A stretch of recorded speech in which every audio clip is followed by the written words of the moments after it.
नमस्कार, स्वागत है आपका लखनऊ वेदर पर। अगले 24 घंटे के भीतर देश के वायुमंडल में बड़े फेरबदल की संभावना बन रही है। मौसम विभाग के ताजा बुलेट ट्रेन के अनुसार कई राज्यों में ठंडी हवाओं की दस्तक के साथ झमाझम बारिश और मेघ गर्जन का दौर शुरू होने की उम्मीद है। तो चलिए बिना एक भी सेकेंड गवाए सीधे रुक करते हैं मौसम के इस पूरे हाल पर। शुरुआत करते हैं उत्तर प्रदेश से, जहां अगले 24 घंटे के दौरान आसमान की रंगत पूरी तरह बदलने के आसार बन रहे हैं। राजधानी लखनऊ समेत कानपुर, बरेली, मुरादाबाद, झांसी और गोरखपुर जिले के जितने भी शहरी और ग्रामीण इलाके हैं, वहां सुबह से ही बादलों की आवाजाही तेज हो चुकी है। मौसम वैज्ञानिकों का अनुमान है कि आज रात से हवाओं का रुख बदलेगा, जिससे धूल भरी आंधियां चलने और गरज चमक के साथ अच्छी बौछारें पड़ने की संभावना काफी बढ़ गई है, जो उमस को पूरी तरह खत्म कर देंगी। पश्चिम दिशा की तरफ नजर डालें तो यहाँ भी पारे के तेवर अब धीरे धीरे ढीले पड़ने लगे हैं। राजस्थान के जयपुर, जोधपुर, उदयपुर, बीकानेर, अजमेर और अलवर जिले में भी सूखी और झुलसाने वाली हवाएं चल रही थीं। उन पर बादलों ने ब्रेक लगा दिया है। मौसम वैज्ञानिकों के अनुसार इन सभी जिलों में आकाशीय बिजली कड़कने और तेज अंधड़ के साथ हल्की फुहारें गिरने की प्रबल संभावना बनी हुई है। उधर गुजरात के अहमदाबाद, सूरत, बड़ोदरा और जामनगर के तटीय बेल्ट में भी नम हवाओं की वजह से मौसम काफी ठंडा हो गया है। अब बात को आगे बढ़ाते हैं देश के मध्यवर्ती अंचलों की तरफ, जहां इस समय वेदर सिस्टम काफी एक्टिव मोड में दिखाई दे रहा है।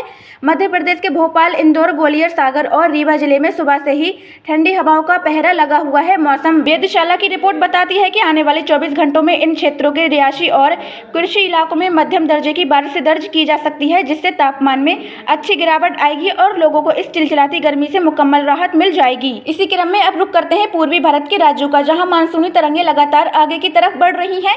बिहार के पटना, गया, भागलपुर, मुजफ्फरपुर, समस्तीपुर और पूर्णिया जिले के जितने भी क्षेत्र हैं, वहां आसमान पूरी तरह से स्लेटी बादलों से घिर चुका है और कुछ हिस्सों में रुक रुक कर बूंदाबांदी का सिलसिला शुरू भी हो गया है। वहीं पड़ोसी राज्य झारखंड के रांची, धनबाद और बोकारो में मैदानी भागों में भी ठंडी पूर्वाई हवाएं चलने से वातावरण में काफी तब्दीली आई है और बहुत जल्द यहाँ भी पानी गिरने की उम्मीद है। उत्तर भारत की वादियों और मैदानी राज्यों पर नजर डालें तो पर्वतीय क्षेत्रों में सैलानियों के चेहरे खिले हुए हैं। शिमला, सोलन, धर्मशाला और उत्तराखंड के देहरादून, हरिद्वार व नैनीताल के पहाड़ी रास्तों पर हल्की धुंध छाई हुई है और फुहारें गिर रही हैं, जबकि निचले मैदानी बेल्टों की तरफ बढ़े तो पंजाब और भटिंडा से लेकर हरियाणा के अंबाला, हिसार और सिरसा के सभी जिलों में शुष्क हवाओं का दौर थम गया है और ठंडी हवाओं के चलने से पसीने वाली गर्मी का असर काफी कम हो चुका है। इस बुलेटिन के आखिरी हिस्से में बात करते हैं समंदर से सटे हुए दक्षिणी राज्यों की, जहां चक्रवाती बादलों का घेरा बहुत मजबूत हो चुका है।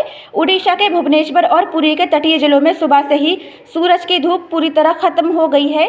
वहीं केरल के कोचीन, कर्नाटक के मैंगलुरु और मैसूर के साथ ही तमिलनाडु के चेन्नई, सोलन और मदुरै के तटीय और अंदरूनी भागों में लगातार हो रही बरसात के कारण पारे का स्तर काफी नीचे आ गया है और पूरा इलाका इस बदलते मौसम की वजह से बेहद ठंडा हो चुका है। बस ये थी आज की मौसम से जुड़ी कुछ खास बातें। उम्मीद है देश भर से आई ये जानकारी आपकी मदद करेगी। बदलते मौसम की हर एक छोटी बड़ी एक्टिविटी पर हमारी नज़र बनी हुई है, जिससे हम आप तक लगातार लाते रहेंगे।